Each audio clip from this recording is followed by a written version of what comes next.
कलाकारों को कुछ निर्णय देने की बात। देखिए, नीतीश कुमार, सक्रिय नीतीश कुमार को बिहार ने देखा है, प्रशांत किशोर ने भी देखा है, और हम लोग जानते हैं कि जब नीतीश कुमार सक्रिय थे तो वो किस तरीके से काम करते थे। बिहार में पिछले 1 महीने में 5 रेप की विभत्स घटना हुई है। आप कह रहे हैं नीतीश कुमार सक्रिय हैं, अगर सक्रिय हैं तो उन घटनाओं पर क्या उन्होंने कोई टीका टिप्पणी की? क्या कोई विचार विमर्श किया? कोई बैठक बुलाई? क्या उन परिवारजनों से मिले? क्या किसी अफसर पर कार्रवाई की? नहीं की। मैं आपको बता रहा हूं कैमरे पर, सुप्रीम कोर्ट का गाइडलाइन है 2021 में कि अगर रेप की घटना हुई है तो कम से कम 4 लाख रुपए पीड़िता को कंपनसेशन मिलना चाहिए। अगर गैंग रेप का केस है तो 5 लाख रुपए। अगर रेप की वजह से डेथ हो गई तो डबल कंपनसेशन होना चाहिए। बिहार में पिछले 1 महीने में 5 ऐसी घटना हुई है जहां रेप या गैंग रेप के मामले में बच्चियों की मृत्यु हुई है। सरकार ने कोई कंपनसेशन नहीं दिया। आप कह रहे हैं नीतीश कुमार सक्रिय हैं, अगर सक्रिय हैं तो भाई किस बात के लिए सक्रिय हैं? किस बात के लिए सक्रिय हो? एमएलए का टिकट बांटने के लिए? भाजपा के साथ सीटों के गठबंधन में कितना सीट जदयू को मिले इसके लिए सक्रिय हैं? भाई नीतीश कुमार सक्रिय नहीं है, इसलिए नहीं कि वो सक्रिय होना नहीं चाहते, इसलिए कि अब उनकी मानसिक स्थिति ये नहीं है कि वो सक्रिय हो सकें। सक्रियता के नाम पर उनके इर्द गिर्द जो लोग हैं, जो नेता मंत्री हैं, जो अफसर हैं, वो लूट रहे हैं, अपना हित साध रहे हैं।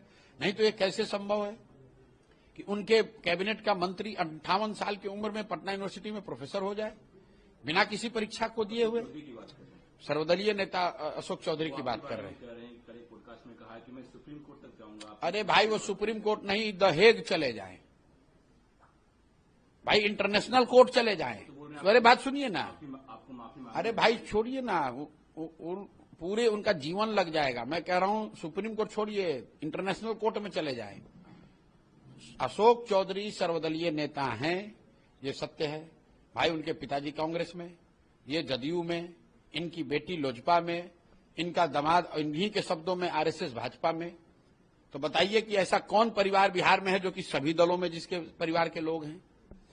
दूसरी बात, ये आदमी, इन पर कोर्ट का केस है, 3 करोड़ के गबन के मामले में इनकी पत्नी पर केस है, अशोक चौधरी पर स्ट्रिक्चर पास है। आप जाकर देखिए, सुप्रीम कोर्ट में मामला चल रहा है। तीसरा, आप समझिए, जिस बिहार में क्लर्क बनने के लिए, सिपाही बनने के लिए लड़के जद्दोजहद कर रहे हैं, 5-5 साल, 10-10 साल अपना जीवन खपा रहे हैं, वहां पर ये मंत्री महोदय पटना यूनिवर्सिटी में अचानक से प्रोफेसर हो गए। किस क्वालिफिकेशन पर? कौन सा परीक्षा इन्होंने पास किया है जो पीएचडी के आधार पर इनको दिया जा रहा है? भाई बिहार में कितने लोग पीएचडी किए हुए हैं, कितने लड़के जेआरएफ करके बैठे हुए हैं, वो किसी को नौकरी नहीं मिल रही। कोई गेस्ट लेक्चरर नहीं हो सकता है पटना यूनिवर्सिटी में, भाई साहब प्रोफेसर हो गए। क्यों बने हैं आप ये भी समझ लीजिए। इनको मालूम है कि नवंबर के बाद पूर्णतः बेरोजगार होने वाले हैं। ये सारा कुछ करने के बाद भी नवंबर के बाद इनकी बेरोजगारी का दौर शुरू होगा। तो पहले ही से जाके पटना यूनिवर्सिटी में नहीं तो मंत्री को प्रोफेसर बनने की क्या जरूरत है?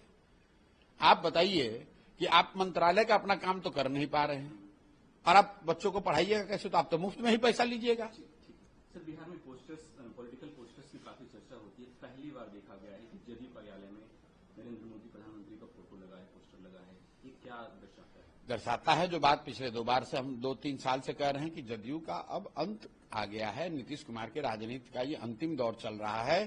चुनाव के बाद जदयू एज ए दल, उसका बचना रहना करीब करीब असंभव है। वो दल अब स्वतः विलीन हो जाएगी। ज्यादातर लोग या तो भाजपा में भग जाएंगे, कुछ जनसुराज में आ जाएंगे, कुछ राजद में जाएंगे। जदयू दल का कोई अस्तित्व चुनाव के बाद बचने वाला नहीं है।